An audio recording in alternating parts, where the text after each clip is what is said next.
तो ले तो आओगे आप लोग, खैर, लेकिन कैसे लाए वो अभी पूछते हैं आपसे।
देखे भाई, डिस्कस कर रहे थे कि अपने को कैलकुलेट करना था घर्षण बल द्वारा किया गया कार्य, ये अपने को देखना था भैया। आदमी पर घर्षण बल द्वारा किया गया कार्य, देखे भाई कैसे क्या रहेगा, ये बताएं आप लोग मेरे को कि सिचुएशन कुछ ऐसा था भैया कि ये अपने को मान लो सतह दे दी गई है और इसका द्रव्यमान कितना क्या था, 50 किलो, और त्वरण कितना भैया, 2, मास हो गया 50 किलो, और कुछ दिया होता है कि प्रारंभिक वेग 0 और म्यू का मान 0.5, ये अपने को दिया हुआ था।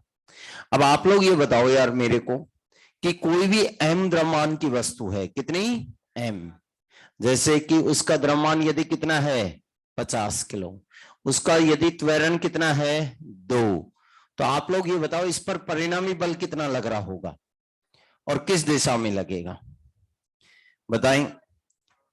त्वरण की दिशा में परिणामी बल लगेगा, ये त्वरण की दिशा है तो नेट फोर्स भी इसी डायरेक्शन में होगा, और कितना होगा, इतनी बात समझ आती है क्या। तो भैया ये बताओ, ये भी तो एक वस्तु ही है, इसका भी द्रव्यमान बताओ कितना है 50, तो इस पर भी त्वरण इसका भी 2 है, तो इस पर भी परिणामी बल कितना होगा, 100 न्यूटन होगा। इतनी बात समझ आती, डायरेक्शन बताओ उसकी किधर होगी, त्वरण की दिशा में। अब ये बताओ इस आदमी पर कौन कौन से बल लगेंगे, एक तो नीचे की साइड कौन भैया, mg, कितना 100 न्यूटन, ऊपर की साइड कौन, नॉर्मल, ऑब्वियसली ये भी कितना होगा 100, क्योंकि ये दोनों आपस में क्या हो रहे हैं, बैलेंस। ओ सॉरी 50 किलो है ना यार, 10 किलो थोड़ी है यार, तो 500 हो गया, तो और दोनों आपस में क्या हो जाएंगे, कैंसिल हो जाएंगे, कोई दिक्कत वाली बात तो नहीं। तो यहां पर mg और नॉर्मल ये दोनों लगेंगे और आपस में दोनों क्या हो जाएंगे, कैंसिल हो जाएंगे, बात क्लियर। मतलब नॉर्मल का मान 500 यहां से आ गया। अब ये बताओ यार, तीसरा बल और कौन लग सकता है इस पर, फ्रिक्शन। अब फ्रिक्शन देखो भैया, तीनों का परिणामी, तीनों को ऐड करें, चौथा कोई लग सकता है क्या, 3 ही बल लगेंगे, और तीनों का योग कितना आना चाहिए 100, तीनों का योग कितना आना चाहिए 100, किस दिशा में, त्वरण की दिशा में। इसका मतलब बचा ये तो दोनों क्या हो गए, एक बचा है। अब वो बताओ किस दिशा में लगेगा और कितना लगेगा, बताओ, उस दिशा में लगाओगे तो इस दिशा में कितना लगा दें घर्षण, कितना लगा दे, 250, चलो भाई 250 लगा देते। अब इन तीनों का योग करो, कितना आ रहा है भैया, आना कितना चाहिए 100, किस दिशा में, त्वरण की दिशा में, योग करो दिखा सही आ रहा है क्या, तो इसका मतलब ये क्या है, गलत है, बात समझ आया। तो यहां पर इसका मतलब कहीं ना कहीं लेकर गलती किस में है, फ्रिक्शन में ही गलती है, बात क्लियर। अब फ्रिक्शन को समझते हैं भैया। अब ये बताओ आपके अकॉर्डिंग कि हम चलते हैं तो कौन सा घर्षण बल लगेगा, पहले तो ये बताओ, चलते हैं पैर से ही है। हाँ, पहले तो बात ये भैया, तो यानी कि ग्राउंड और अपने कांटेक्ट में कौन आता है, पैर चप्पल ये आती हैं, बात क्लियर, चप्पल जूते जो भी हैं वो कांटेक्ट में आते हैं, बात क्लियर। तो घर्षण बल किस किस के मध्य लगेगा, बोले तो पैर और ग्राउंड के बीच लगेगा। इतना समझ आता है कि अपने को, बिल्कुल। अब ये बताओ भैया कि स्थितिक की घर्षण बल कब लगता है, जब क्या हो, सापेक्षित गति ना हो, सापेक्षित गति ना हो, और सापेक्षित गति हो जाए तो काइनेटिक, बात क्लियर।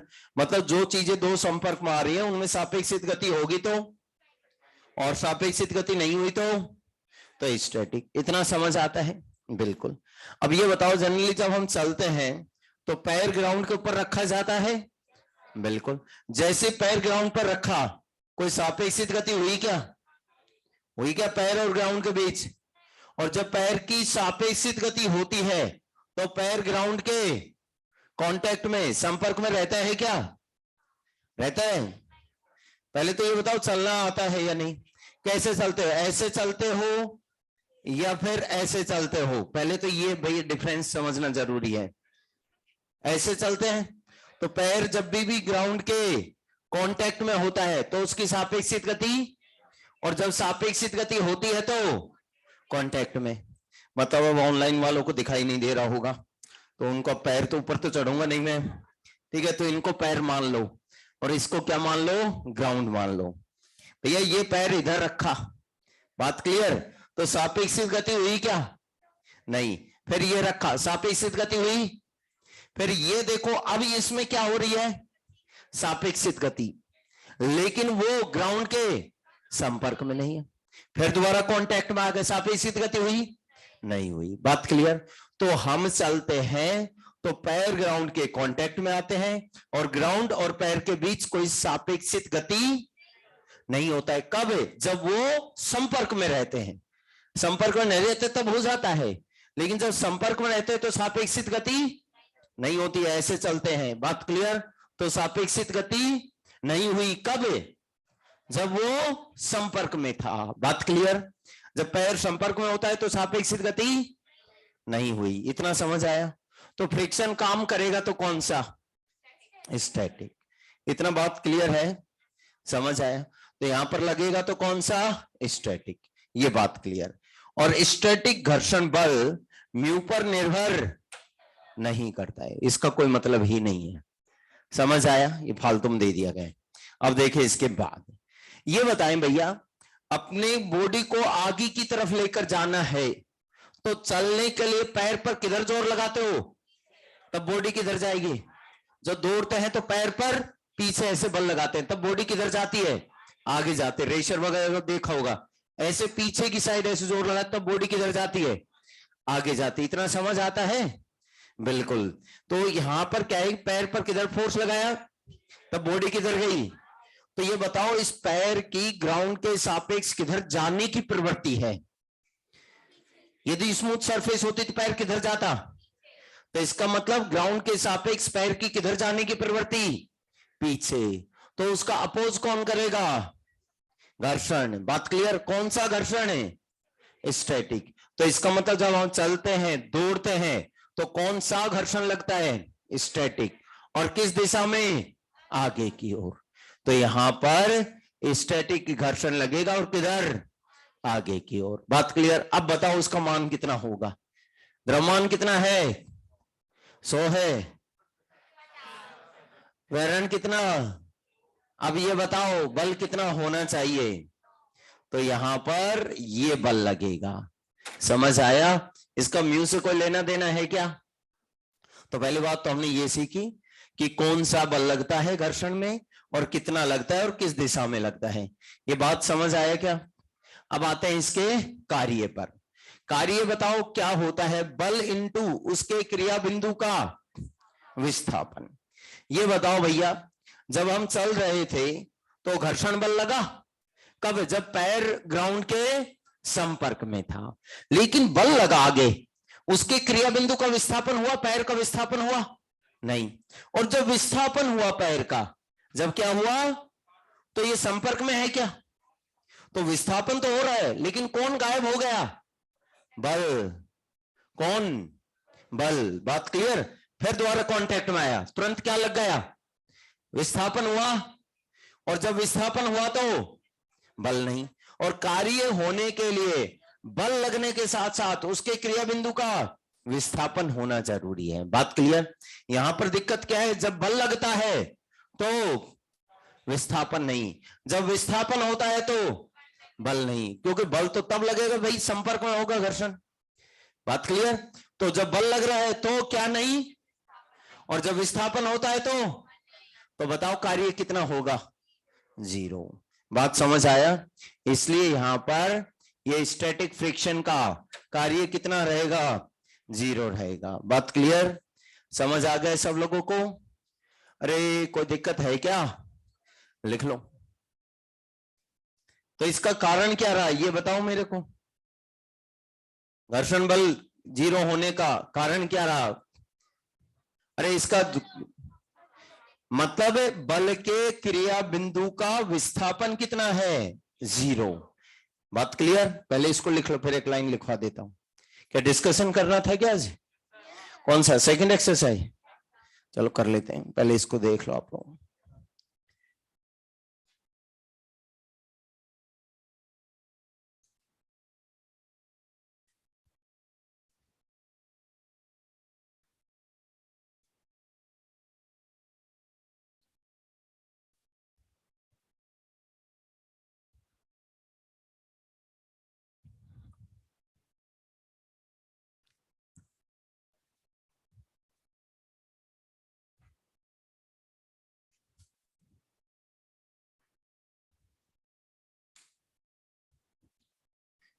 लिख लिया होगा, कोई दिक्कत तो नहीं।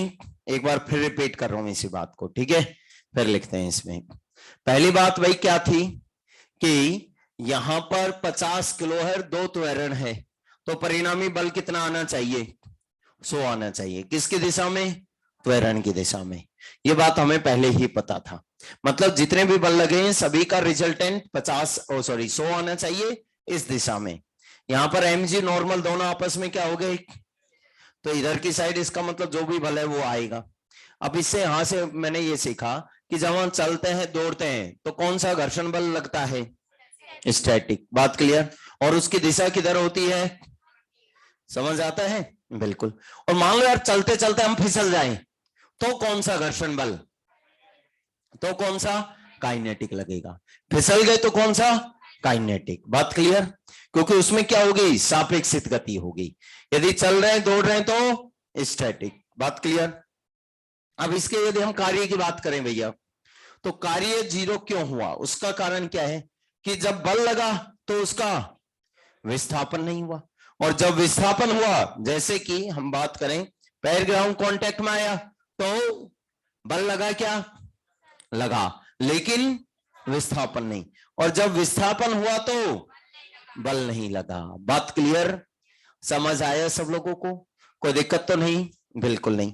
तो यहां पर इस केस में इसका विस्थापन नहीं होता है, कब, जब क्या लगे, बल लगे। बात क्लियर। तो बल लग रहा है लेकिन बल के क्रिया बिंदु का विस्थापन 0।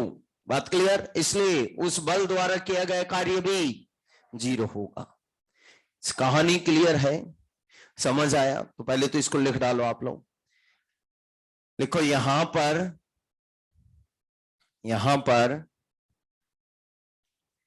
एफएस का मतलब समझते हैं नहीं, एफएस के क्रिया बिंदु का विस्थापन, यहां पर एफएस के क्रिया बिंदु का विस्थापन 0 है। एफएस के क्रिया बिंदु का विस्थापन 0 है, लिख लिया। इसलिए एफएस का क्रिया बिंदु का विस्थापन 0, तो कार्य कितना आ रहा है, इसका ये कारण है। समझ आया सब लोगों को।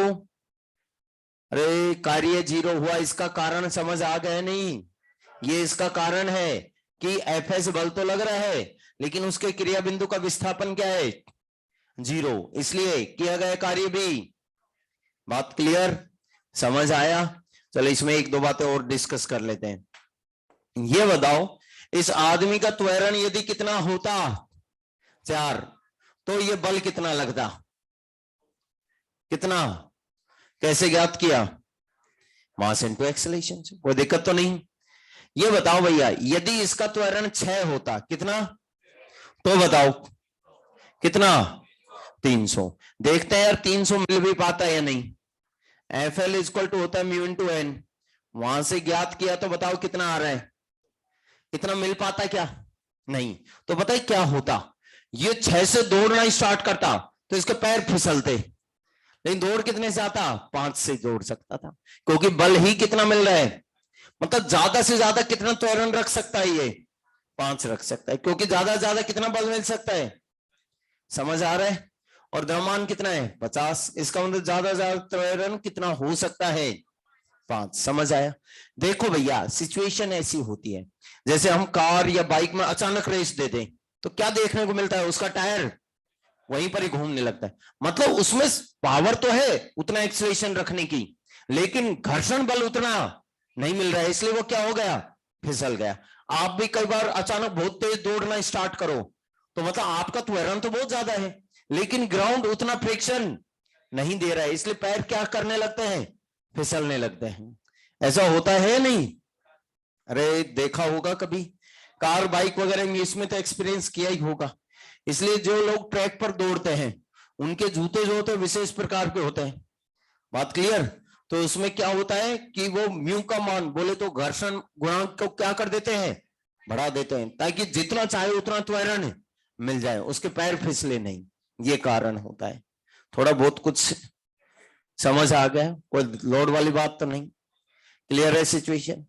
और एक और बात बता देता हूं भाई, जब भी ये गतिक घर्षण बल कार्य करता है ना, स्टैटिक तो करता ही नहीं है, क्योंकि इसके क्रिया बिंदु का विस्थापन कितना, लेकिन गतिक जब भी कार्य करता है तो जब भी कार्य करेगा तो हीट फॉर्म में जाएगा, किसमें, और वो तापमान को क्या कर देता है, जैसे कि हाथ हम रब करते हैं ऐसे, तो टेम्परेचर क्या हो जाता है, कारण बताओ, कि यहां पर कौन सा घर्षण बल कार्य किया, काइनेटिक, और जितना भी कार्य करेगा वो ऊर्जा का क्या करता है, लॉस करता है, किस फॉर्म में, हीट, और तापमान को क्या कर देता है, बढ़ा देता है। बात क्लियर, ये कारण होता है ऐसा, कोई दिक्कत वाली बात तो नहीं, समझ आ गई कहानी।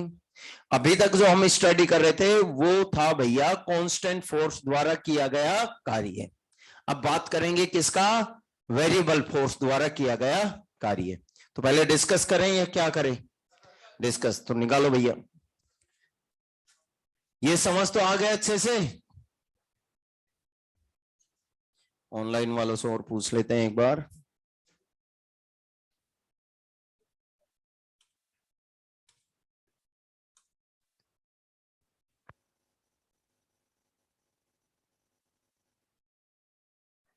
अब देखो भैया एक बार डिस्कस कर लेते हैं। फर्स्ट एक्सरसाइज तो होगी थी डिस्कस, अधिकतम कैसे मिल सकता है उसका कारण। ये बता कि आगे की तरफ बल कौन मिल रहा है, एफ एस, त्वरण कितना, मान लो कि कितना त्वरण है, ए, तो ए को प्रदान करने वाला कौन है, एफ एस। तो आप ऐसे लिखोगे एफ एस इक्वल टू द्रव्यमान भैया 50 और त्वरण ए।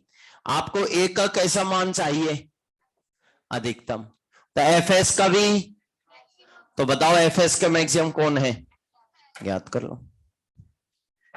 अरे समझ आया नहीं, नहीं आया समझ में, आ गए समझ, कोई दिक्कत वाली बात तो नहीं। तो कार्य कितना होगा, 0।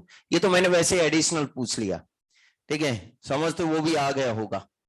कितना हो सकता है ज्यादा से ज्यादा त्वरण, समझ आता है सब लोगों को, अरे यार ये बल है यार, एफएस का अधिकतम मान कितना बन जाएगा, कोई दिक्कत तो नहीं, नहीं। अब एक्सरसाइज देखो आप लोग, देखो भैया ये इसकी कहानी एक एक क्लियर है कि घर्षण बल लगेगा कौन सा, स्टैटिक, इधर आगे की ओर, ठीक है, और उसका द्वारा किया गया कार्य कितना होगा, 0। क्यों होगा 0, क्योंकि बल के क्रिया बिंदु का विस्थापन, क्यों, क्योंकि जब पैर ग्राउंड के संपर्क में होता है तो बल तो लगा, लेकिन उसका विस्थापन, और जब पैर का विस्थापन होता है तो वो संपर्क में ही नहीं रहता है, बल ही नहीं लगता है, और कार्य होने के लिए बल के साथ साथ उसका विस्थापन भी जरूरी है, दोनों का होना जरूरी है। यहां पर क्या है कि एक आता है तो दूसरा भाग जाता है, दूसरा आता है तो पहला भाग जाता है, यानी दोनों का एक साथ नहीं होते हैं। कौन? बल और उसका विस्थापन। बात क्लियर? अब इसके बाद देखें भैया सेकंड एक्सरसाइज 1 से 10 तक, कोई डाउट हो तो बताओ। सेकंड एक्सरसाइज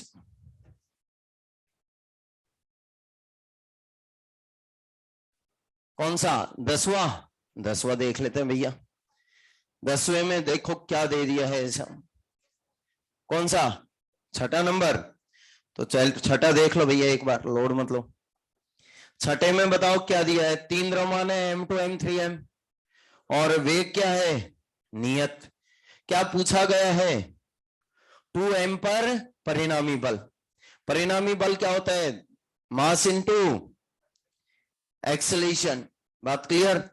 अब द्रव्यमान तो 2m और उसका त्वरण बताओ कितना है?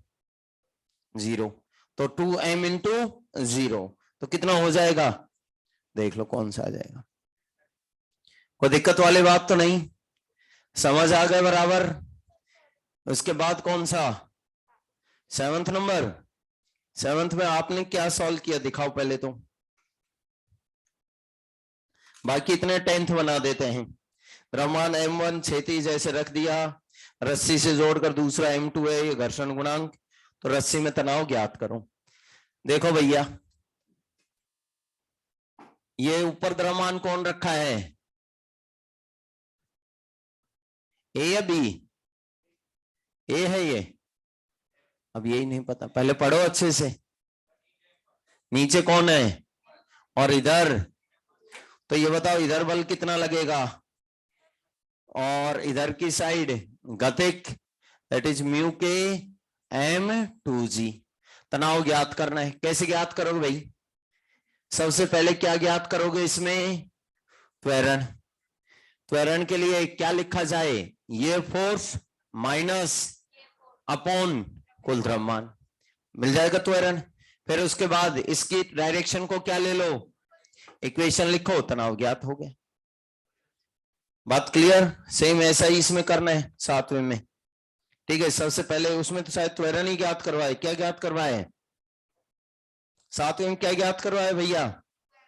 तो उसमें क्या है? इधर की साइड खींचने वाला बल माइनस अपोज करने वाला friction is equal to mass है, और सॉरी त्वरण ऐसे ज्ञात करते हैं, इधर की साइड खींचने वाला बल अपोज करने वाला बल अपॉन कुल द्रव्यमान। बनाओ, बनेगा 100%। यदि कुछ गलत आ रहा है तो अगले साल मॉड्यूल में करेक्शन करा देंगे। आप बता दो कौन सा ऑप्शन आ रहा है आपका, बना लोगे? कोई दिक्कत तो नहीं है? ऐसा बनाए यार, ऐसे यही मेथड होता है। इधर की साइड खींचने वाला अपोज करने वाला बल अपॉन कुल द्रव्यमान, ये त्वरण बता तुरंत। इसके बाद देखो 1 से 10 तक और कोई डाउट है क्या?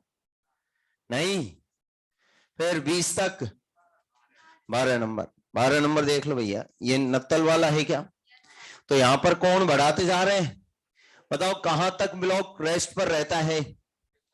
कहां तक? 30 डिग्री तक।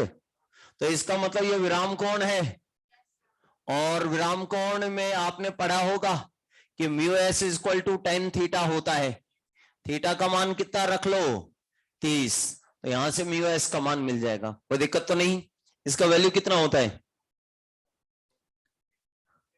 कितना होता है? 1/√3, ये आ जाएगा, कोई दिक्कत तो नहीं?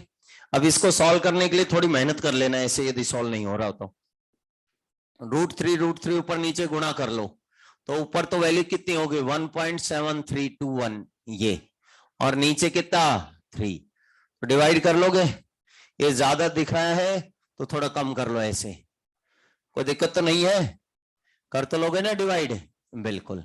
इसके बाद देखें भैया दूसरे में देखो, बताओ फिर इसको ब्लॉक को स्लाइड करा दिया, बिल्कुल। फिर उसके आगे कहानी देखो, 30 डिग्री पे स्लाइड करा दिया भैया, तो स्लाइड करा दिया तो कुछ त्वरण होगा इसका। विस्थापन मेरे हिसाब से दिया हुआ है, कितना है? 4 मीटर। समय कितना लगा है? 4 सेकंड। और प्रारंभिक वेग 0, और एक्सेलरेशन का मान दे रखा है भैया। तो आप लोग ये बताओ यहां से, भैया ये पता है, ये पता है, ये पता है, तो वहां से क्या ज्ञात कर लोगे? ए। कौन सी इक्वेशन लगाओगे? हमें क्या पता कौन सी, कौन सा सेकंड वाला लगाएंगे।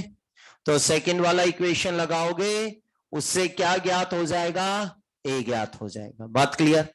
फिर क्या करेंगे, ए का जो मान होगा वो पता है कितना होता है? जी साइन 30 माइनस म्यू के कोस 30। नु के अचानक क्यों लिख दिया? ये पढ़ा हुआ है अपना, ठीक है। जब वस्तु फिसलती है तो त्वरण कितना होगा, ये वैल्यू आती है। तो ए आपने ज्ञात कर लिया, इसका वैल्यू इसमें रखो। जी अपने को पता है साइन 30, तो यहां पर अज्ञात राशि कौन है, वो ज्ञात हो जाएगा। समझ आया? मान लो कि भैया सॉल्व करने पर म्यू एस का मान कुछ ऐसा आ जाता है 0.56 या 7 कर ऐसा कुछ आ गया, तो इसको कितना लिखोगे, 0.5 या 0.6? 0.6। सॉल्व करने पर मान लो कि म्यू के का मान 0.51 या 2 ऐसा कर कुछ आ गया, तो इसको क्या लिखोगे? समझ तो आता है इतना? तो बस इसके बेसिस पर देख लेना भैया कौन सा क्या आएगा। कोई दिक्कत वाली बात तो नहीं, बन जाएगा। बाकी देखें 18 तक, 15 ऐसा क्या आ गया यार, क्या दे रखा है? ये तो क्या है कि यार अभी तो ये सारे चैप्टर पढ़े ही नहीं है ना, ठीक है। इसमें क्या है, लोटनिक घर्षण बल, ये अभी पढ़ा ही नहीं है यार। ये कहां पर पढ़ेंगे, उसमें पढ़ेंगे रोलिंग में। तो उसके अलावा जो इस चैप्टर के हैं उसमें कोई डाउट हो तो बता दो। इसके जो रिलेटेड स्टेटमेंट है वो तो बन गए, बाकी लोटनी आएगा तो लोटनी को भी देख लेंगे। बात क्लियर? तो यहां तक का समझ आ जाना चाहिए, कोई दिक्कत तो नहीं, समझ आता है। ये तीसरा नंबर का प्रॉब्लम बनाओ, थर्ड एक्सरसाइज का तीसरा।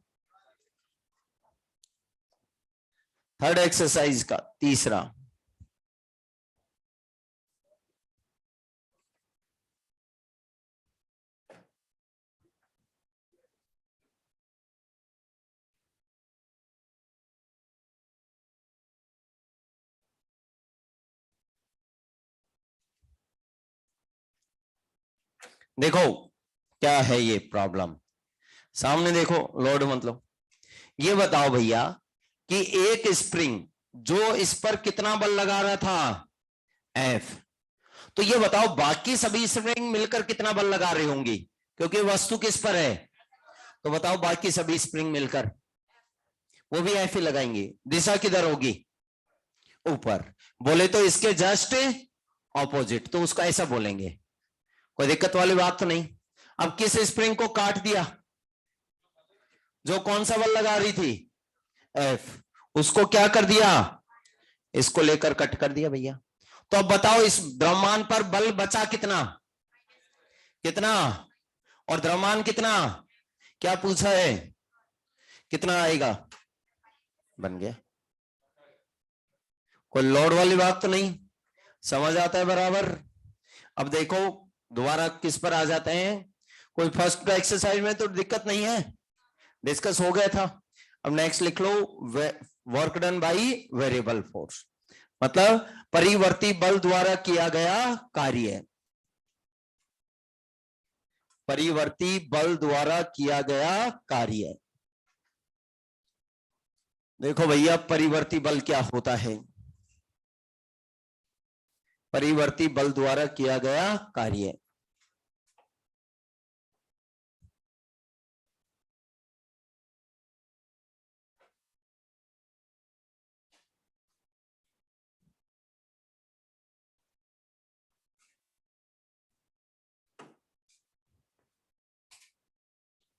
अब देखो परिवर्ती बल का मतलब समझते हैं या नहीं, पहले तो ये बताएं भैया। परिवर्ती बल, पहले तो बल बताओ, अदिश राशि है, सदिश। और यदि बल की दिशा परिवर्तित हो जाए तो क्या वह परिवर्ती बल होगा क्या, बिल्कुल। और यदि बल का मैग्नीट्यूड, परिमाण परिवर्तित हो जाए तो भी वो क्या होगा, और दोनों ही परिवर्तित हो जाए तो, मतलब तीनों से कोई एक केस हो जाए, सिर्फ दिशा परिवर्तित, सभी सिर्फ परिमाण परिवर्तित, या दोनों, तो बताओ तीनों केस में बल को क्या माना जाएगा, परिवर्ती बल माना जाएगा। बात क्लियर? अभी तक हमने किस टाइप के बल के कार्य की गणना की थी, जो क्या होते थे, नियत कांस्टेंट। कोई वेरिएबल नहीं था। अब किस टाइप के बल आ गए? वेरिएबल। तो उनके कार्य की कैलकुलेशन कैसे की जाए वो हम देखते हैं भैया। ये बताओ, कोई पार्टिकल मान लो कहां से किधर जा रहा है, ए से, ए के ये क्या दे दिए, इनको क्या बोलते हैं, x1 y1 z1 निर्देशांक। बात क्लियर? तो भैया 3 निर्देशांक है, मतलब 3 एक्सिस 3D में बात कर रहा है, ये एक्स एक्सिस वाई एक्सिस और, तो यार ये बल है, सदिश है, तो बल के भी तो 3 घटक की फॉर्म में लिख सकते हैं। क्या लिखोगे इसको बताओ? आई कैप नहीं, एफ एक्स आई कैप है, सिर्फ आई कैप नहीं।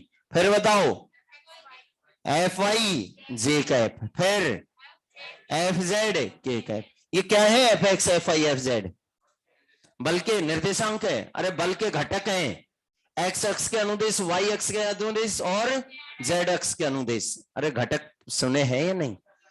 ये तो वेक्टर में पढ़े होंगे ना यार। वेक्टर ए है तो a is equal to a x i cap a y j cap, ये क्या बताते हैं? वेक्टर ए के घटक हैं। तो बल है तो वो F x F I F Z क्या है? घटक है। एफ एक्स किसके अनुदेश? ये अब समझ आया? बिल्कुल। अब देखो भैया, क्या है कि यार जब भी कोई वेरिएबल फोर्स होता है उसका कार्य की कैलकुलेशन अपने को यहां पर करनी है, जो कि अपने को नहीं आती। लेकिन कांस्टेंट होता तो तुरंत कर देते। बल इंटू क्या करते? विस्थापन। इसलिए क्या है कि यार एक काम करते हैं कि यहां पर एक छोटा सा विस्थापन लेते हैं। उनको छोटा सा विस्थापन क्यों यार? उसका कारण समझते हैं। छोटा सा विस्थापन कितना ले लिया? dr। वैसे r बोलते हैं तो हमने छोटा सा विस्थापन के लिए dr, कोई दिक्कत वाली बात तो नहीं। अब भैया इसका कारण समझते हैं कि छोटा विस्थापन dr क्यों लिया गया। इसका कारण ये है कि छोटा विस्थापन है तो उसमें समय बहुत कम लगा होगा, और बहुत ही कम समय में बल में जो परिवर्तन हुआ होगा वो भी उस बहुत ही कम परिवर्तन को आप लोग नेगलेक्ट कर दो तो अपने लिए बल क्या हो गया? नियत। और नियत बल का कार्य हम ज्ञात कर ही लेते हैं। तो ये बताओ यहां पर इस dr विस्थापन में किया गया कार्य कैसे लिखोगे? बल F डॉट क्या करोगे? dr। तुरंत अपने को क्या मिलेगा? कार्य कितना? ये dw क्यों बोल दिया? छोटा ही कार्य होगा विस्थापन ऐसा। बात क्लियर? ये कहानी समझ आई। ये बताएं भैया कि ये जो विस्थापन dr है इसके भी आप लोग घटक फॉर्म में लिख सकते हो, dx dy और dz। ये d जैसे लगा देते हैं तो मतलब वो छोटा है विस्थापन है। तो यहां पर dx मतलब small displacement along x axis, मतलब x अक्ष के अनुदेश, और ये y अक्ष के अनुदेश, ये z अक्ष के अनुदेश। इसके आगे ये लगाना पड़ेगा भाई। इतना समझ आता है?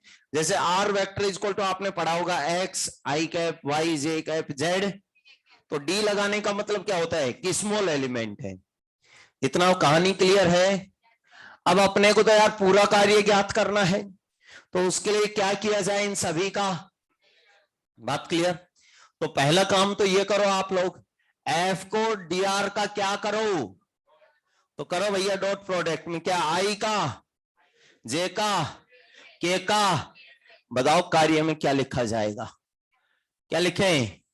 fx, फिर बताओ, फिर बता दो fz dz। इन सभी का क्या करना है? समाकलन। बात क्लियर? ये बताओ भैया, ये बताता है x में परिवर्तन। किसमें? तो x में परिवर्तन कहां से कहां तक हुआ? कहां से कहां तक? x1 से, तो ये इसकी क्या होगी? लिमिट। बात क्लियर? ऐसे y में परिवर्तन बताओ कहां से कहां तक? y1 से z में परिवर्तन। ऐसे आप लोग बताओ क्या ज्ञात कर लोगे? इस बल द्वारा किया गया, और ये बल भी कैसा है? कांस्टेंट या वेरिएबल? वेरिएबल। बात क्लियर? यदि एक ऐसी कंडीशन हो, यदि फोर्स कैसा हो? 1D है। यदि फोर्स कैसा है? तो 1D क्या होता है बताओ? ये कैसा बल है? 3D। 3 घटक हैं, 3 अक्ष के अनुदिश घटक आ रहे हैं। कोई मान लो बल एक ही दिशा में लग रहा हो, x अक्ष के अनुदिश लग रहा है, तो उसका कार्य की गणना के लिए भैया सिर्फ और सिर्फ बताओ ये कौन आएगा, ये बाकी दो घटक। तो इसका मतलब उसका कार्य ज्ञात करना पड़े तो क्या लिखोगे, कहां से कहां तक। इसमें y और z क्यों नहीं लिखा, क्योंकि यहां पर ऐसा दिया हुआ है इफ f इज एक्टिंग, मतलब ये कार्यरत है किसके, अलोंग x एक्सिस, मतलब किसके अनुदिश कार्यरत है। यदि f बल x अक्ष के अनुदिश कार्यरत है तो उसमें सिर्फ और सिर्फ कौन सा घटक, x के अनुदिश ही होगा, उसका y और z घटक कुछ होगा क्या। तो ये फालतू की चीजें लिखने की जरूरत है, जब तीनों घटक दे दिए जाए तो तीनों लिखें। और मान लो कि अपने को कुछ ऐसा दे दिया जाए भैया कि एक बल F F x i cap और एफ वाई जे कैप है, तो उसका आप कार्य कैसे ज्ञात करते हैं, F x d x, F y, आगे वाले ये लिखते क्या, नहीं लिखते, समझ आता है। तो जैसा दिया हुआ है उसके अनुसार ही अपने को ये एलिमेंट लिखने हैं, समझ आया। तो लिख लो पहले आप लोग।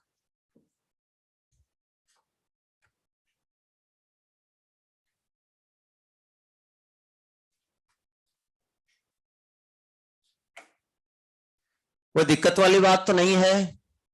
तो यदि 1D है तो और मान लो एक्स एक्स के अनुदिश लग रहा है तो ऐसा ही इतना ही लिखेंगे हम।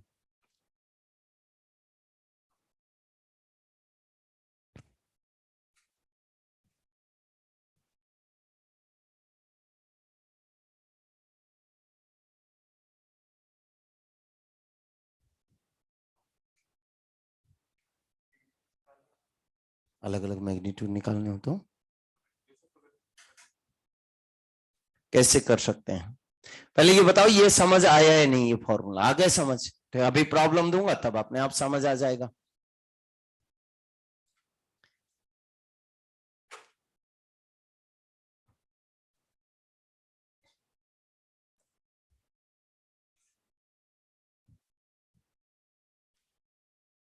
लिख लिया है, लिख लो पहले इसको। एक ऑनलाइन में एक बच्चे ने बात पूछी है तो वो देखते हैं यार, जब ये वो फ्रिक्शन वाला वो क्वेश्चन डिस्कस कर रहे थे उसी से रिलेटेड एक और बात पूछा है उन्होंने।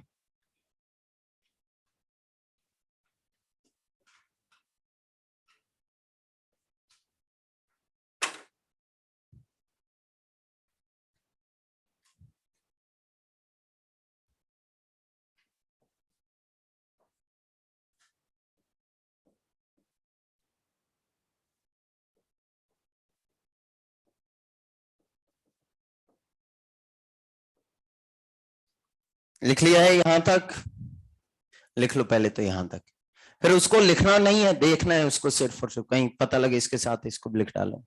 यहां तक लिख लो आप लोग तो।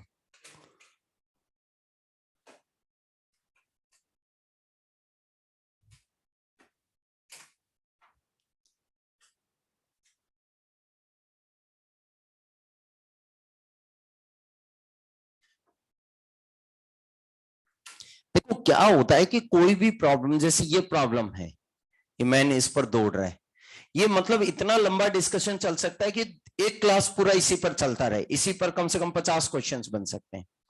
लेकिन बात ये होती है कि आप इसको लेकर कितना इंटरेस्टेड हो।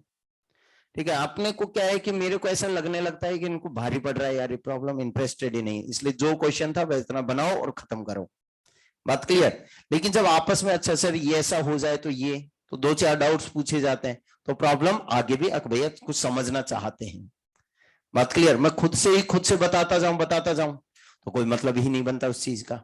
ठीक है, तो जब भी आपको लगे कि यार ये ऐसा ऐसा, ये इसका क्या हो सकता है, ऐसा क्यों हुआ, तो वो अपने को पूछ लेना चाहिए। ठीक है, कोई बात नहीं, यहां तक ये समझ आया नहीं, चीज क्लियर है कि ये 3D था तो ऐसा लिख देंगे, 1D एक्स एक्स के अनुदिश है तो सिर्फ और सिर्फ यही लिखा जाएगा, क्योंकि उसके वाई और जेड घटक कितने 0 होंगे, बल किसके अनुदेश लग रहे हैं, एक्स के अनुदेश। इतना समझ आता है।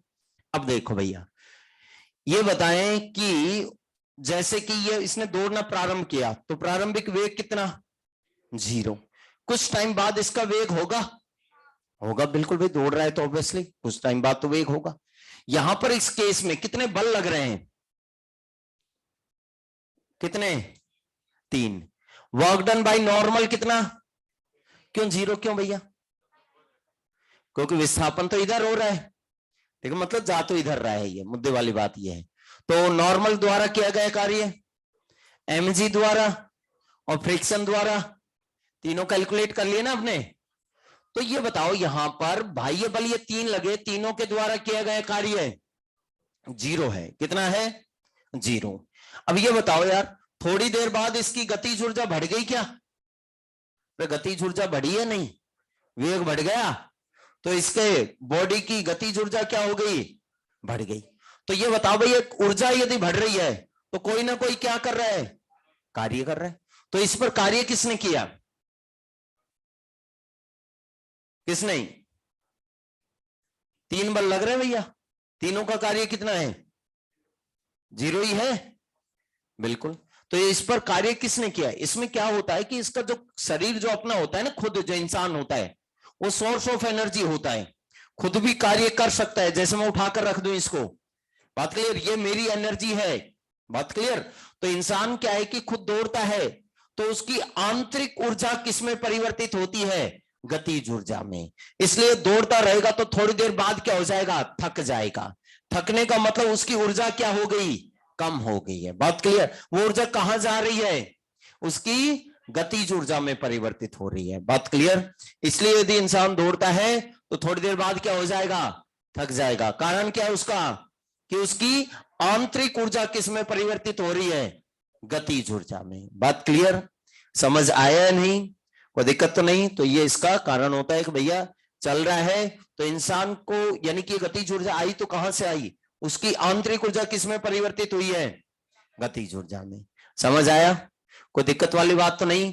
लेकिन बाकी बाह्य इन सभी का कोई रोल नहीं होता है, क्योंकि इंसान क्या होता है? खुद सोर्स ऑफ एनर्जी, खुद जो है ऊर्जा का स्रोत होता है, बात क्लियर। खुद से ऊर्जा क्या मतलब कार्य कर सकता है। इतनी बात क्लियर। अब देखो भैया, इस पर बेस्ड प्रॉब्लम बना लेते हैं। किस पर? ये परिवर्ती बल द्वारा किया गया कार्य। देखो भैया, 1 by 1 प्रॉब्लम लिख लेते हैं। If F is equal to, बल अपने को दे दिया गया है 2xi cap, 3y square j cap और 4z k cap Newton is acting on particle, एक कण पर कार्यरत है। फ्रॉम, कहां से? बिंदु ए से। ए के निर्देशांक क्या दे रखे हैं? 2 2 2 और बी तक 3 4 5। Then calculate work done by force F, मतलब बल द्वारा किया गया कार्य ज्ञात करो।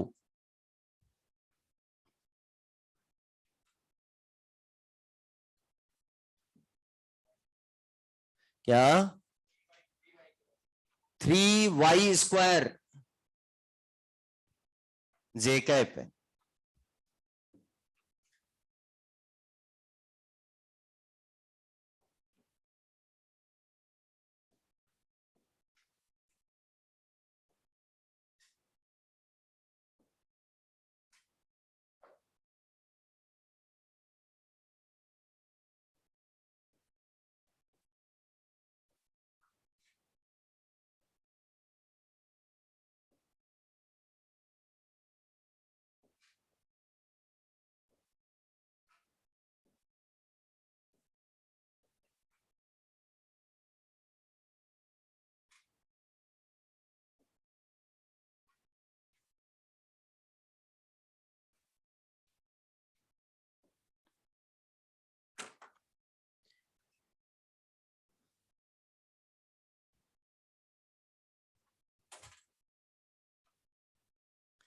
बनाए क्या? देखो पहले तो ये बताओ मेरे को कि ये बल जो है कांस्टेंट है या वेरिएबल? वेरिएबल। कैसे पता लगा? बताएं भैया। डिपेंड किस पर? एक्स पर। तो वाई पर डिपेंड नहीं कर रहा है क्या? डिस्टेंस किस पर डिपेंड कर रहा है? एक्स किस पर निर्भर कर रहा है? 2 पर। अरे भैया ये बताओ, जो लिखा हुआ है उस पर निर्भर कर रहा है। लिखा क्या हुआ है ये बताओ, एक्स भी आ रहा है, वाई भी आ रहा है और जेड भी आ रहा है। इतना समझ आया? तो ये बताओ भैया, ये बल कांस्टेंट है या वेरिएबल? क्यों वेरिएबल क्यों हुआ? ए से बी तक, तो ए से बी तक जाएगा तो क्या परिवर्तित हुआ? ए से बी तक गया तो उसके निर्देशांक परिवर्तित हुए। यहां पर भी दो दो दो दिखाई दे रहे हैं क्या? तो निर्देशांक क्या हो गए? निर्देशांक क्या होता है? X y z. बात क्लियर? तो इसका मतलब निर्देशांक परिवर्तित हुए तो एक्स वाई जेड क्या हुए? एक्स वाई जेड परिवर्तित हुए तो उस पर निर्भर कौन कर रहा है? बल। तो बल भी क्या हुआ? परिवर्तित हुआ है। इतना समझ आया? इतना समझ आया? बल परिवर्तित क्यों है? क्यों ये निर्देशांक परिवर्तित? मान लो कि हमेशा बिंदु ए पर ही रहता कण, तो बल परिवर्तित होता है क्या? नहीं होता। ये निर्देशांक परिवर्तित हुए, मतलब एक्स वाई जेड परिवर्तित हुए, उस पर निर्भर कौन कर रहा है? बल। इसलिए बल क्या हुआ? परिवर्ती बल। बात क्लियर?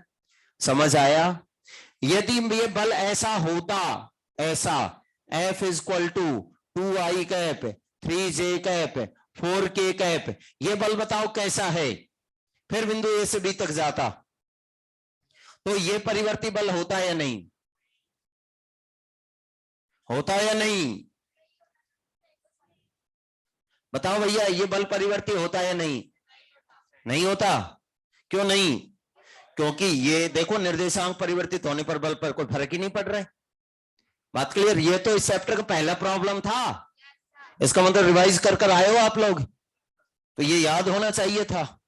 तो ये बल कैसा है? ये तो दोनों में अंतर समझ आता है, इसमें समाकलन करने की जरूरत है क्या? लेकिन इसमें तो बनाओ।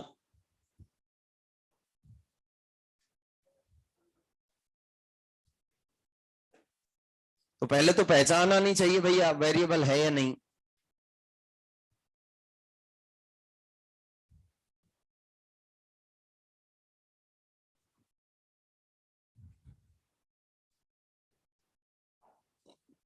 बना लोगे? बनाए सभी लोग? क्या करना पड़ेगा? कितने घटक हैं इसके? 3। ये किसका काम करेगा? एफ एक्स का। ये एफ वाई और ये एफ जेड।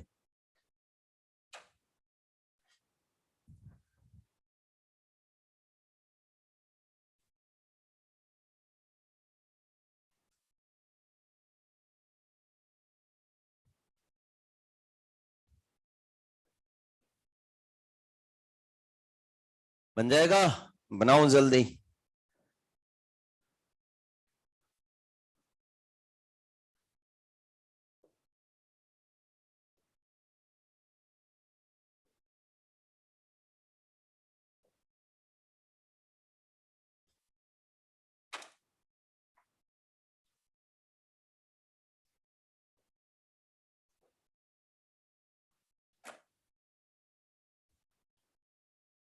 कितना आ रहा है भाई? 103। बिल्कुल एकदम सही है।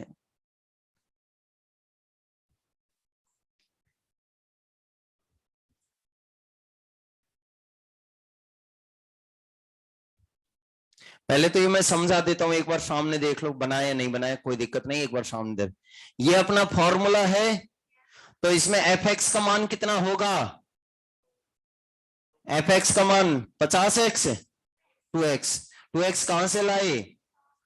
यहां से। जो आई का गुणांक होता है ये एक्स घटक, जो वाई जे का होता है वो वाई घटक। बात समझ आता है? तो ये एफ एक्स, ये एफ आई और ये एफ जेड, तो मैंने इनकी जगह रख दिया। लिमिट बताओ कहां से कहां तक? ए से बी तक गया है, तो एक्स का परिवर्तन कहां से कहां तक? 2 से 3, वाई का 2 से 4, जेड का 2 से। कैलकुलेट करो जल्दी, समाकलन तो आपको आता ही अच्छे से। और जिन लोगों ने बना लिया है वो ये प्रॉब्लम बना ले। एफ ये दिया हुआ है, कहां से कहां तक? x1 से x2 तक बल द्वारा किया गया कार्य ज्ञात करना है। एक्स एक्स के अनुदेश कार्यरत है।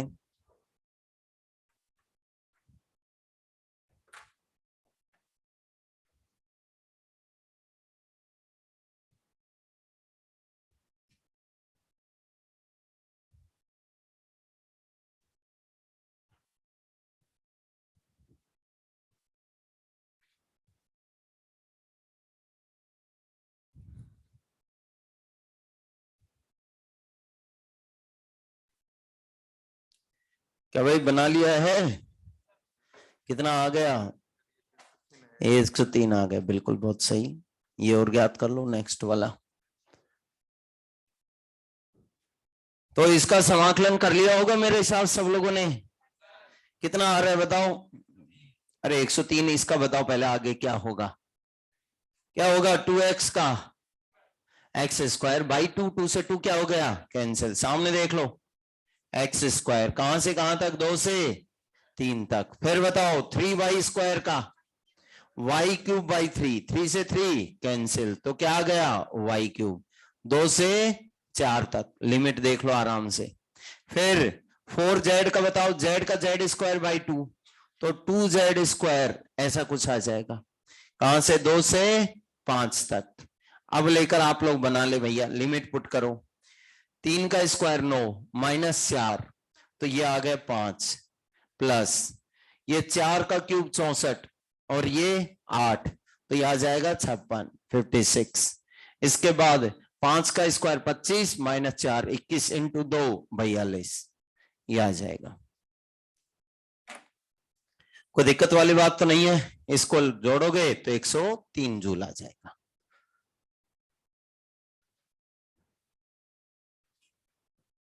समझ आया?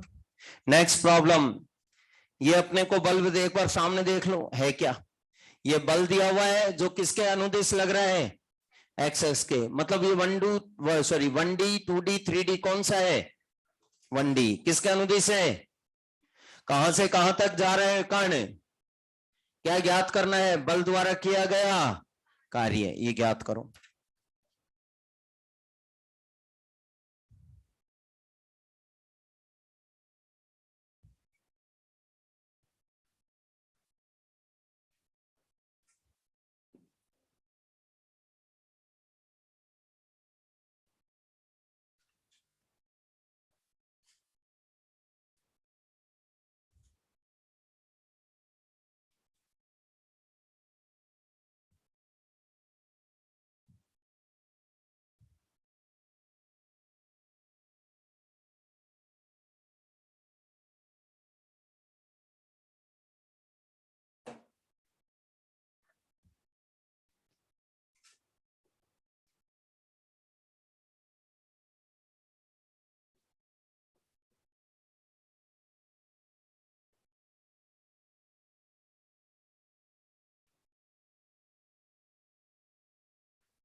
बना लिया होगा?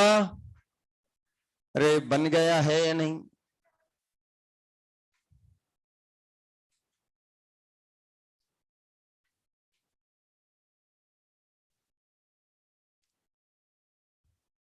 इंटीग्रेट कर तो रहे हो ना, देख लेते एक बार।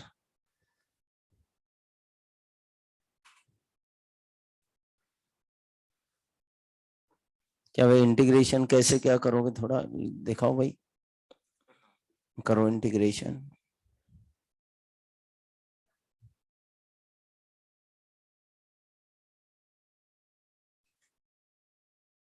क्या भैया कैलकुलेट किया क्या? ये बन गए 64 माइनस 16 कितना आ गए, तो यार 48 आ रहे हैं आपके तो। देखते हैं, दिखा। ये fx 3x स्क्वायर, बाकी को कौन लिखेगा, 2x प्लस 4। अरे भैया ये बताओ, इधर सामने देखो, इस बार बताओ ये किसके अनुदिश लग रहा है। इतना समझ आता है तो क्या यूज करना है, एफ dx। कहां से कहां तक, x1 से। अरे इतना समझ आता है या नहीं, समझ आता है। अब देखो f की जगह क्या लिखोगे बताओ, ये लिखेंगे जो भी दिया है, और इसका क्या करो, इंटीग्रेशन। क्या है वो वैल्यू ये बता दो मेरे को, ये लिख लेना भैया। इसकी जगह एक काम करो, मैं लिख देता हूं, वरना आप लोग तो लिखोगे नहीं। ठीक है, इसको ऐसा लिखेंगे, 3x square plus 2x plus 4 dx, कहां से कहां तक, 2 से 4 तक। इतना समझ आता है क्या? ठीक है, अब बताओ इसका समाकलन करो। 3x² का क्या होगा, x³, फिर उसका, फिर 4x, कहां से कहां तक, 2 से 4, 4 पुट करो पहले तो, ये आ जाएगा 4 का क्यूब 64, फिर 16, फिर 16, तो ये हो गया 96, 96, फिर पुट करो 2, 8, 4, 8, 20, सॉल्व किया कितना आ गया, 76, ये वैल्यू आ गई। बात क्लियर? ये प्रॉब्लम देखें, ये अपने को बल दिया हुआ है, यहां पर k क्या है, कांस्टेंट, नियतांक, और कहां से कहां तक जा रहा है, बिंदु A से, तो बल द्वारा किया गया कार्य ज्ञात करो। A के 0, 0 और B के A, ये निर्देशांक हैं।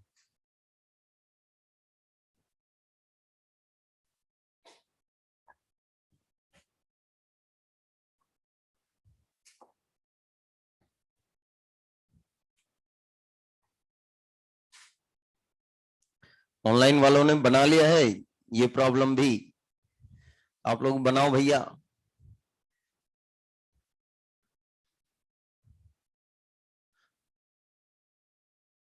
देखो कैसे क्या बनाया जाए।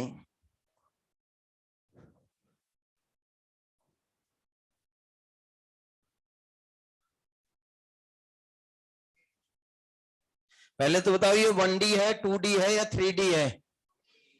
2D है क्या? तो पहले एक काम करो, इसका थोड़ा एक्सपेंशन लिख लो, ज्यादा लोड ले रहे हो तो। क्या लिखोगे यहां पर, kx² i कैप और ky² j कैप। इतना समझ आता है? ये बताओ किसका काम करेगा, और ये fy का। इतनी बात समझ आती है क्या? बिल्कुल। फॉर्मूला क्या होता है बताओ कार्य ज्ञात करने का, 2D वाला क्या लिखते हैं उसमें, W=fx और fy/dy, ये लिखा जाएगा, कोई दिक्कत तो नहीं। अब देखें भैया, ये बताओ इस fx की जगह क्या लिखोगे, अरे क्या लिखेंगे, kx², fy की जगह ky²। लिमिट बताओ कहां से कहां तक, x का परिवर्तन 0 से a और y का भी करो इंटीग्रेशन, क्या आएगा, बना लो बना लो। कि नियतांक है तो ये बाहर चला जाएगा। याद करो सभी लोग कितना क्या आ रहे हैं।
बनाया नहीं, बताओ कितना आएगा इसका, के बाहर आ जाएगा।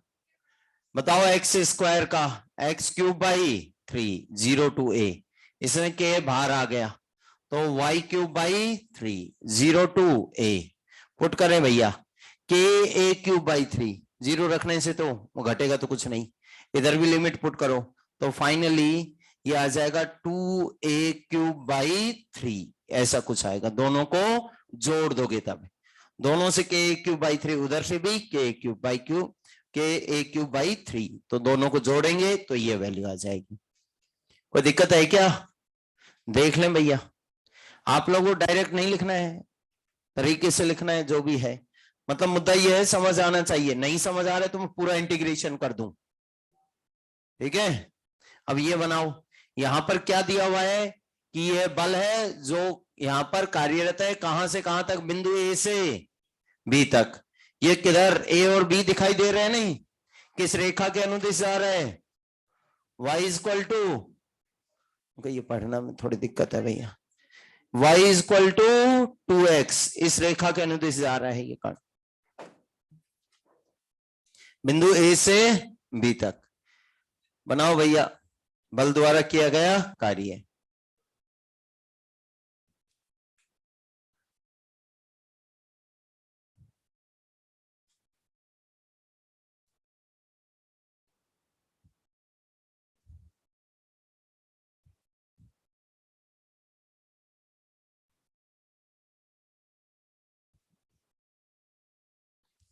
अरे लिमिट तो पुट करनी आती है ना।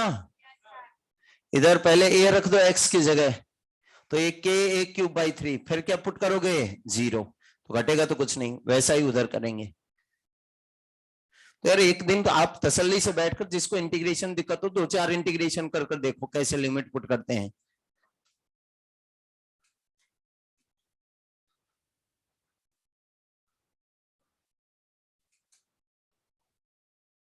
हाँ बिल्कुल, ये इसी में बिंदु ए से कहां तक जा रहा है? बी तक जा रहा है। इसमें 2 बिंदु दिए हुए थे, ए से बी तक जा रहा था, इसमें भी ए से बी तक जा रहा है।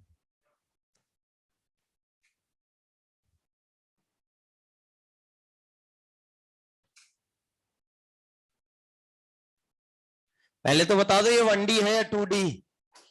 2D, तो लेकर फॉर्मूला लगाओ और ज्ञात कर लो।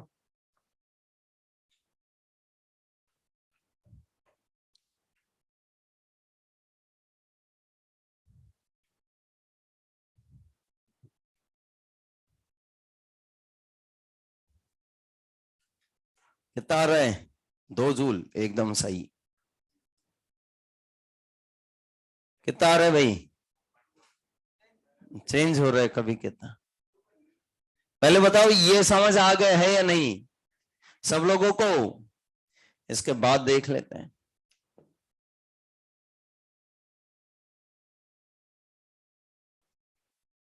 ये तो इससे भी इजी है यार।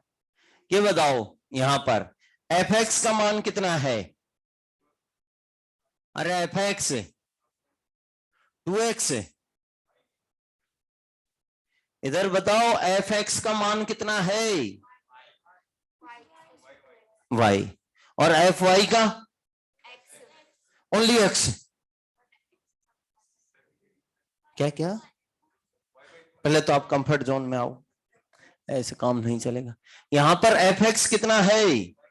y, और एफ वाई x। पहले तो आप कुछ और ही बोल रहे थे, यहां से क्या बोल रहे थे? F x F i, y को क्या रख दिया यहां पर? अच्छा, रखने के बाद बोल रहे थे, लेकिन अभी तो आप सीधा ही बता दो ना यार, अपना दिमाग क्या है कि इतना एडवांस नहीं है। स्टेप बाय स्टेप काम करे तो सही आएगा आंसर। आपका कितना आ रहा है आंसर? 2, बिल्कुल एकदम सही है। तो स्टेप बाय स्टेप काम करे, क्योंकि बाकी लोग भैया मेरे लेवल के ही हैं, आपका थोड़ा तो समझ तो आ रहा है ना, समझ आ रहा है। तो ये क्या है कि स्टेप बाय स्टेप, कोई भी प्रॉब्लम करें तो स्टेप बाय स्टेप सॉल्व करें, तो क्या है कि गलती होने के चांसेस कम होते हैं। तो भैया ये बल इतना, ये इतना, इसकी जगह फॉर्मूले वैल्यू पुट की, ज्यादा हिरन बनने की जरूरत नहीं है। एक बार जब स्टेप बाय स्टेप रख रहे हो तो ऑटोमेटिकली एक बार में सही आएगा आंसर। बात क्लियर? आप बिल्कुल जल्दी सॉल्व कर रहे हैं, लेकिन जब पहले बार ही चैप्टर पढ़ रहे हो तब तो भैया स्पीड नॉर्मल ही रहेगी। बात क्लियर? फिर बहुत सारे प्रॉब्लम्स बनाओगे, जल्दी बनने लगेंगे। अब देखो, तो एफ एक्स की जगह बताओ क्या लिखूं भाई? वाई, और एफ वाई की जगह एक्स लिख दिया। लिमिट बताओ कहां से कहां तक? 0 से, और इसकी 0 से 2। बात क्लियर? इतना समझ आया? अब ये बताओ भैया, इसका कर दे इंटीग्रेशन? नहीं नहीं, अब मान नहीं लिखे तो उससे दिक्कत क्या है? इंटीग्रेशन नहीं होगा, बहुत सही बात। देखो भैया बात क्या होती है कि जब आप लोग x के सापेक्ष कर रहे हो इंटीग्रेशन, तो उसमें सिर्फ और सिर्फ x ही दिखाई देने चाहिए। एक्स के अलावा कोई वेरिएबल, चाहे आपने जितने भी इंटीग्रेशन किए सब में देख लेना, जब एक्स के सापेक्ष करते हैं तो इधर सिर्फ और सिर्फ एक्स के टर्म ही दिखाई देंगे, तभी इंटीग्रेशन संभव होगा, अदरवाइज। तो यहां पर कौन है, वाई, तो इसका तो इंटीग्रेशन ही नहीं करेगा। तो एक काम करो, इसको एक्स के फॉर्म में लेकर आओ। कुछ संबंध दिया है क्या एक्स और वाई में, क्या है, वाई इज इक्वल टू, तो इसका मतलब इसकी जगह क्या लिखो, 2x। इतना बात समझ आए, अब इंटीग्रेशन हो जाएगा। अब इसका भी देखो यार, ये y के सापेक्ष x का हो पाएगा क्या, नहीं हो जाएगा, नहीं। तो यहां पर बताओ x की जगह y का कितना मान आएगा, y बाई, अब बताओ हो जाएगा या नहीं समाकलन, अब हो जाएगा, कर लो समाकलन, क्या वैल्यू आ रही है इसका, तो आ जाएगा भैया ये एक्स स्क्वायर बाई 2, 2 से 2 कैंसिल, कोई दिक्कत तो नहीं, लिमिट कहां से, 0 से, फिर देख लो भैया इसका क्या करोगे, वाई स्क्वायर बाई 4, लिमिट कहां से पुट करो और ज्ञात करो कितना क्या आ रहा है।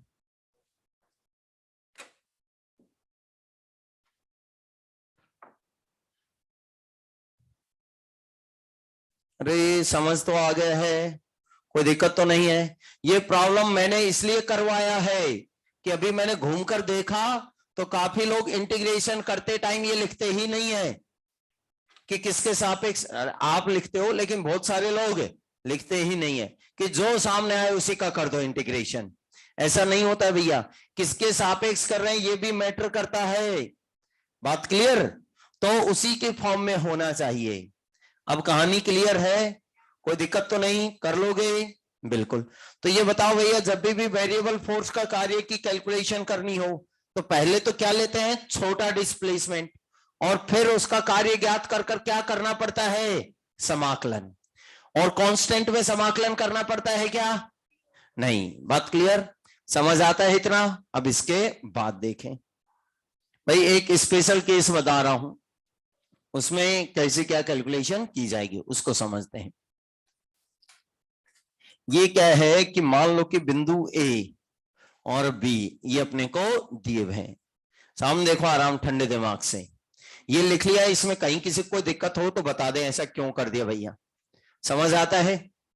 अब बिंदु ए से और बी तक के लिए ये अपने को एस दिया हुआ है, ये एस बिंदु ए और बी के बीच क्या रिप्रेजेंट करता है, दूरी या विस्थापन, क्या दूरी, ये तो दूरी बोल रहे हैं आप, विस्थापन, क्या दूरी विस्थापन एक ही होता है क्या, क्या अंतर होता है दूरी में विस्थापन, बताओ बताओ बताओ। न्यूनतम, न्यूनतम का मतलब सीधी, तो ये आपको ये सीधी लाइन दिखाई दे रही है, नहीं तो इसका मतलब भी बता दें, ये दूरी होगी या विस्थापन, दूरी। बात क्लियर है, बाकी लोगों को समझ आ गया भैया, बिंदु ए से बी तक का ये एस क्या रिप्रेजेंट कर रहा है, दूरी रिप्रेजेंट कर रहा है, इतना समझ आता है, बिल्कुल। अब देखो भैया इसके बाद यहां पर बात करें तो एक बल लग रहा है यार, ठीक है, और ये बल भी परिवर्ती बल है। मैं यहां पर इस बल को न देखते हुए इसके घटक की स्टडी करनी है, क्या किसकी स्टडी करनी है, इसके घटक की। तो भैया इस बल के दो घटक कर दिए, एक तो कौन सा, जो इस पथ के क्या होता है, लंबवत, और दूसरा वह घटक जो पथ के क्या है, समांतर, या इस समांतर घटक को क्या बोल देते हैं, टेंजेंशियल, स्पर्शी भी बोल देते हैं, और इसको नॉर्मल अभिलंब बल भी बोल देते हैं। बात समझ आता है। तो आप लोग यहां पर ऐसे दो घटक कर दिए गए हैं। तो पहले तो आप लोग ये बताओ मेरे को कि जो नॉर्मल फोर्स होगा ये परिवर्ती होगा या नियत, ये भी देखते हैं। पहले ये ऐसे लगेगा, फिर ऐसे, फिर ऐसे, अब बताओ इसकी दिशा परिवर्तित हो रही है या नहीं, इसका मतलब ये कैसा बल है, परिवर्ती बल। बात क्लियर। स्पर्शी की बात करूं तो पहले ऐसे, फिर ऐसे, फिर ऐसे, फिर ऐसे, तो ये भी क्या है, परिवर्ती। इतना समझ आता है क्या। परिवर्ती के कार्य की गणना क्या सीधा बल इंटू विस्थापन कर देते हैं क्या, नहीं, उसमें तो भैया अपने को क्या लेना पड़ता है, छोटा डिस्प्लेसमेंट, स्मॉल डिस्प्लेसमेंट, कितना ले लिया, ds, कोई दिक्कत तो नहीं। अब देखते हैं भैया, तो ये Fn वह बल है जो सदैव पथ के कैसे लगता है, लंबवत। अरे Fn कौन सा बल है, जो सदैव हमेशा पथ के कैसे लगता है, लंबवत, उसके कार्य की अपने को कैलकुलेशन करनी है पहले। बात क्लियर? तो देखो भैया, work done by F n is equal to F n dot क्या करोगे, डीएस। अब बताओ एफ एन और डीएस के बीच कौन कितना बन रहा है, कितना बन रहा है एफ एन और डीएस के बीच कौन, 90। तो यहां पर थीटा का मान हो गया कितना, 90। तो डॉट प्रोडक्ट करो, कितना आएगा मान, कितना आएगा, कोई दिक्कत तो नहीं? तो ये आ गया, समझ आता है यहां तक? अरे कोई दिक्कत नहीं।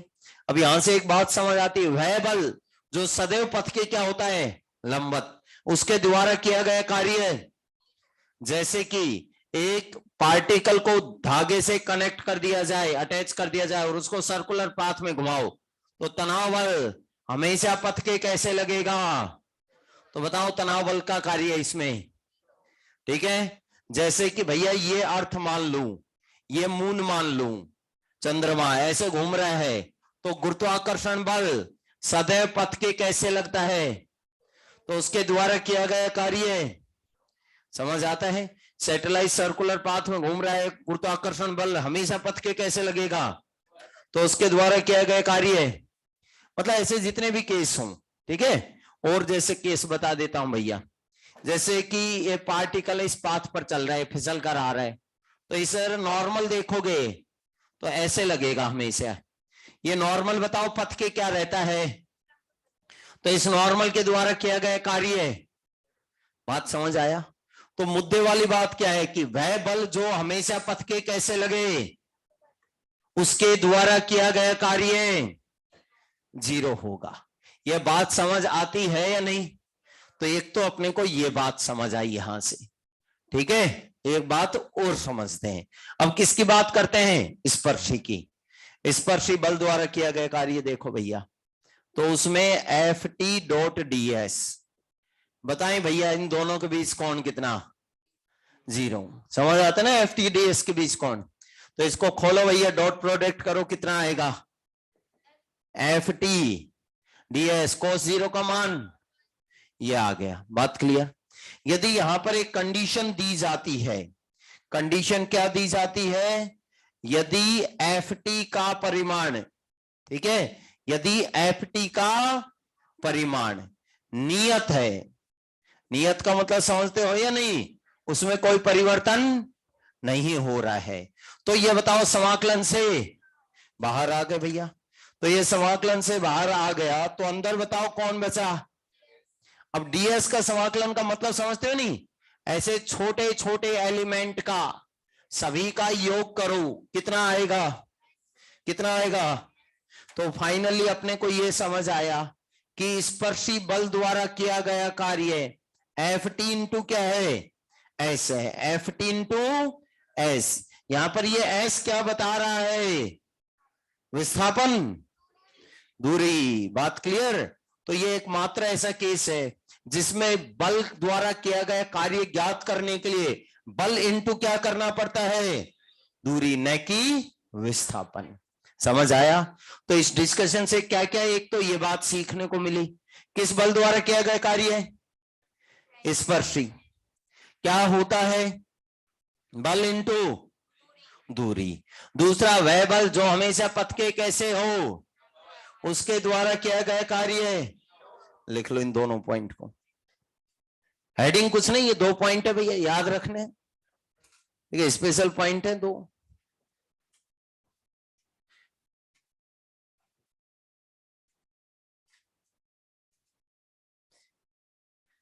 हेडिंग तो वही चल रही है अपनी कि बल कैसा, परिवर्ती बल द्वारा किया गया कार्य, लेकिन 2 ये स्पेशल केस हैं कि जो बल हमेशा पथ के लंबवत हो उसका ध्यान रखना है, और जो स्पर्शी हो, इसका यूज होगा कहीं जीवन में।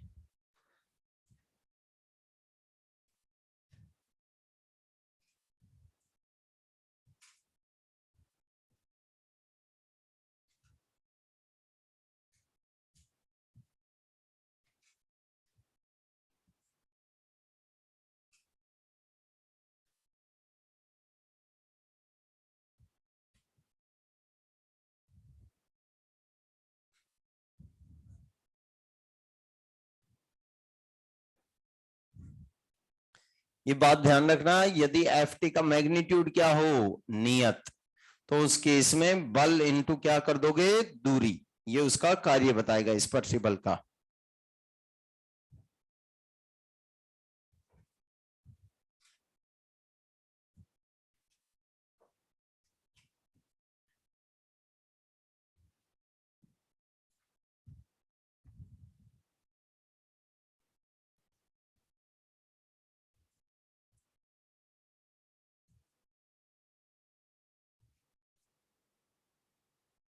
एग्जाम में यहीं तक ही आएगा जहां तक पढ़ा है। अभी जो टेस्ट होगा टोटल कितने, 17, ये तो बता दिया था ना। 2 क्वेश्चन तो वर्क पावर से, बाकी तो एटलीस्ट 15 क्वेश्चंस तो बनने ही चाहिए कम से कम। तो अटेम्प्ट करना, फिजिक्स में नहीं, इन 17 क्वेश्चन में से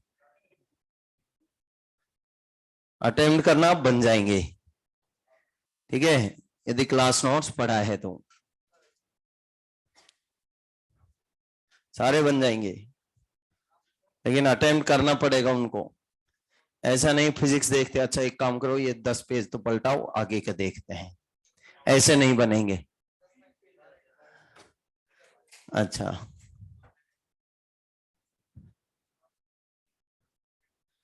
बना लोगे? यहां तक लिख लो आप लोग। आज के लिए टाइम तो बच रहा है यार अभी, अरे बच रहा है यार, अभी तो 5 मिनट है। तो यहां तक ये लिखा या नहीं, लिख लो आराम से। उनकी प्रैक्टिस ही चल रही है भैया। अरे वो बन जाएंगे भैया, ऐसा कुछ नहीं है। ठीक है, आप बनाओगे तुरंत बनेगा। अरे मोटिवेट आप हो भैया। देखो क्या है कि मोटिवेट की बात ऐसी है कि जब हम पढ़ते हैं ना और उसके अकॉर्डिंग अपने रिजल्ट्स आते हैं, चेंज होता है, जो हमने मेहनत की वो अपने को याद होता है, ठीक है, उसका कुछ दिखाई देता है, तो इंसान क्या है कि अपने आप ही मोटिवेटेड रहता है। और जब कुछ करते हैं और कुछ भी नहीं होता है, तब मेन प्रॉब्लम होती है। तो आपको क्या है कि भैया देखो, इसमें इतना ध्यान रखना है कि जो अभी मेहनत कर रहे हैं इसका रिजल्ट तुरंत नहीं, थोड़ा सा टाइम लगेगा, क्योंकि आपने जितनी भी पहले जिस भी बैकग्राउंड से आ रहे हैं, चेंज होने में आदमी को, कुछ बच्चे हैं जल्दी तुरंत कैलकुलेट कर लेते हैं, कुछ को जैसे मान लो टाइम लग रहा होगा। तो आप ऐसे ना देखें कि भैया अपने को यार बनता ही नहीं है हमसे, तो कुछ हमसे कुछ होता ही नहीं है, इंटीग्रेशन भी नहीं, तो उनकी प्रैक्टिस करें भैया। नेक्स्ट टाइम पे आएगा तो इंटीग्रेशन बनेगा, जो भी होगा प्रैक्टिस में लाएं चीजों को। ठीक है, अभी जैसे जो पढ़ा है उसको खुद से एक बार घर पर जाकर अच्छे से सॉल्व करें। जब भी रिवाइज करें, जैसे ये वर्क पावर चलेगा, जैसे मान लो भैया 15 दिन 10-12 दिन ये चैप्टर चल रहा है, तो आप लोग जब भी इसको रिवाइज करो स्टार्टिंग से पेज पलटें, अच्छा ये पढ़ा था, ये पढ़ा था, ये पढ़ा था, फिर जो लिख लिख कर जो पढ़ना है, जो क्वेश्चन सॉल्व कर, वो आज जो पढ़ा है उसी का करें, लेकिन पेज सारे देखें एक बार, ताकि जितनी बार चीजें देखते हैं ना उतने लंबे टाइम तक अपने को याद रहता है। बात क्लियर? तो आप भूलोगे थोड़े कम टाइम, मतलब ज्यादा टाइम बोले तो रिवाइज करने में थोड़ा टाइम बाद भी करोगे तब भी चीजें बनी रहेंगी। तो आप लोग जो चैप्टर चले उसको बराबर पेज पलट लिया करो, अच्छा ये चला है, ये पढ़ा है। बात क्लियर? और संडे वनडे को कभी 1 घंटे का टाइम निकालकर स्टार्टिंग से लास्ट तक के पेज पलट लो। क्लास नोट्स मतलब एकदम टिप पर होना चाहिए मामला। बात क्लियर? तो एकदम बढ़िया चीज रहेगी। और बाकी फिर क्या है कि धीरे धीरे रिजल्ट्स भी मिलने लगेंगे, इंप्रूवमेंट भी होगा। अब आप लोग ये चैप्टर बढ़िया से तैयार करो, तैयार in the sense class notes बना लो, तो ऑटोमेटिकली वो बनेंगे, कम से कम 15 क्वेश्चंस तो बनेंगे, 2 क्वेश्चन ना बने तो कोई दिक्कत नहीं। ठीक है, तो एक चेंज दिखेगा अपने को, तो अपने आप थोड़ा सा दिखेगा कि यार वास्तव में आउटपुट आ रहा है, तो इसका मतलब आप आगे, ठीक है, इसको इंटरेस्ट, देखो इंटरेस्ट भी किसी चीज में तब आता है कि जब हम पढ़ रहे हैं उसके क्वेश्चंस बन रहे हो साथ में। अब वो भी यार क्या है कि तब बने जब अपन रिवाइज कर कर आए, उसके लिए बराबर मेहनत लगा रहना पड़ेगा, क्योंकि ये एग्जाम है, बहुत ही टफ कंपटीशन है, इतना इजी नहीं है। बात क्लियर? बहुत ही टफ कंपटीशन है, तो ऑब्वियसली यार उसके लिए मेहनत भी बहुत ज्यादा जरूरत होगी। ठीक है, ये जो आप देख रहे हो भैया, क्या है कि इसमें जो आप अचीव कर रहे हो वो एक बहुत ही बड़ा टारगेट है, अमाउंट है। आप अमाउंट पॉइंट ऑफ व्यू से देखें तब क्या एक चीजें जल्दी क्लिक करती हैं अपने को। ये बताएं कि एमबीबीएस की इस टाइम पर वर्थ कितने रुपए की है? 1 करोड़ की है कम से कम। कितने? 1 करोड़ रुपए की। यानी आप प्राइवेट एमबीबीएस करो तो अपने को कितने? 1 करोड़ रुपए एक्स्ट्रा लगते हैं। बात क्लियर? इसका मतलब यदि मान लो कि आज से 6 महीने बाद, ठीक है, 6-8 महीने बाद आपको एक बच्चा तो जा रहा है प्राइवेट मेडिकल कॉलेज में, एक गवर्नमेंट, तो इसका मतलब दोनों ने मेहनत करी भैया, लेकिन ज्यादा मेहनत करने वाले को क्या मिला? गवर्नमेंट। बात क्लियर? तो उसने बताओ कितने रुपए बचा लिए, मतलब उसने कितने रुपए कमा लिए? 1 करोड़ रुपए। कितने टाइम में? 1 साल। कहां भैया, अभी से जैसे मान लो, चलो ठीक है, और 4 महीने लगा लो जो मेहनत किया आपने, तो भैया 10 से 12 महीने कितने रुपए कमा लिए? 1 करोड़। अब लगा लो कि भैया आपके जान पहचान वाले लोगों में 1 करोड़ रुपए साल के कौन कमाता है? कोई कमाता है? नहीं। 1 साल के छोड़ो, 10 साल में लगा लेना, ठीक है, उसमें भी कोई गिना चुना ही मिलेंगे लोग। बात क्लियर? अरे मेरा छोड़ो भैया, ठीक है। तो क्या है कि गिने चुने लोग मिलेंगे उसमें। तो इससे पता लगता है कि भैया कितनी ज्यादा मेहनत की जरूरत है, कितना बड़ा अचीवमेंट है ये, ठीक है। बाकी तो सब छोड़ो, रेस्पेक्ट मिलेगा इधर उधर, बाकी चीजें होंगी, वो तो होगा ही, ठीक है, लाइफ सिक्योर होगी, लेकिन ये डायरेक्ट अपने को इनपुट दिखाई दे रहा है, तो उसके लिए कितनी मेहनत करनी पड़ती है। बात क्लियर? एक जो मजदूर होता है ना, वो सुबह जाता है शाम को आता है, तब उसको इस टाइम पर जो रेट चल रहा है वो 400 चल रहा है। जो स्किल्ड होता है उसका कितना? 700 600 ऐसा रेट चल रहा है। स्किल्ड मतलब जिसको कलाकारी कुछ आती है, कारीगर बोलते हैं जिसको। तो क्या है कि वो दिन भर मेहनत करता है जब इतना मिलता है, और आप लोग सिर्फ और सिर्फ 6 से 8 महीने के अंदर इतना रुपए कमाना चाहते हो। बात क्लियर? तो इतना अचीवमेंट मिलेगा, इतना ज्यादा बताओ कितनी, अब उसके लिए इंसान कितनी मेहनत कर सकता है। बात क्लियर? समझ आ रहे हैं नहीं? तो उतना मेहनत आपको करनी चाहिए। हाँ बिल्कुल। तो क्या इसे उनसे इंसान डायरेक्ट रिलेट होता है कि यार इतनी बड़ी जॉब पर, ठीक है, कि यार इतना मेहनत अपने को कर लेना चाहिए। पता है पर डे यदि उसकी अर्निंग की जाए आपकी, 6 महीने में कितने कमा लिए? मान लो कि 200 दिन लगा ले, तो 200 को डिवाइड करो 1 करोड़ से। ओके, ये तो कैलकुलेशन नहीं हो पाएगा, मेन प्रॉब्लम तो यही है। 1 करोड़ का मतलब कितने लाख होते हैं? 100 लाख होते हैं। बात क्लियर? ठीक है, कितने? 100 लाख। बात क्लियर? तो इसका मतलब ये हुआ कि 50,000 रुपए दिन के आप यदि मेहनत कर रहे हो तो इतनी अर्निंग हो रही है। तो आपको कोई 50,000 रुपए दिन के दे तो कितनी मेहनत कर सकते हो? बहुत ज्यादा मेहनत कर सकते हैं भाई। बात समझ आ रहे हैं? तो उतनी मेहनत आपको करनी चाहिए कि कोई कंपनी कोई आपको 50,000 रुपए दिन के दे रहा है, तो कितना ये इंटीग्रेशन वगैरह तो धनाधन होने चाहिए भैया। आपकी इतना बड़ा टारगेट है, समझ आ रहे हैं? तो आपको इतनी मेहनत करनी चाहिए भैया, ठीक है। और दूसरी तरफ देखो भैया, क्या है कि ये बताओ अपने घर परिवार वाले मम्मी पापा, ठीक है, जो भी है, उनको रोजाना मोटिवेट करता है कि जाओ भैया आज काम पर। आप नहीं यार, आज तो कोई ने मोटिवेट ही नहीं किया, आज तो नहीं करेंगे काम। ऐसा होता है क्या? क्यों भैया, क्यों? अपनी जिम्मेदारी समझ रहे हैं तो आप लोग अपनी जिम्मेदारी समझो, ठीक है, और मेहनत करना पड़ेगा कंटिन्यूअस, ठीक है, जो भी बेटर हो सकता है, ठीक है।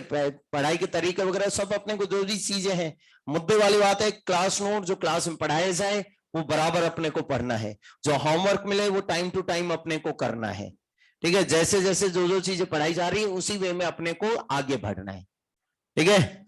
तो बाकी सब बढ़िया होगा, बाकी नेक्स्ट क्लास में देखते हैं। तो रिवीजन जरूर कर कर आए भैया, ठीक है। अब देखो इसके बाद बाकी नेक्स्ट क्लास में देखते हैं भैया, लेकिन रिवाइज कर कर आना आप लोग।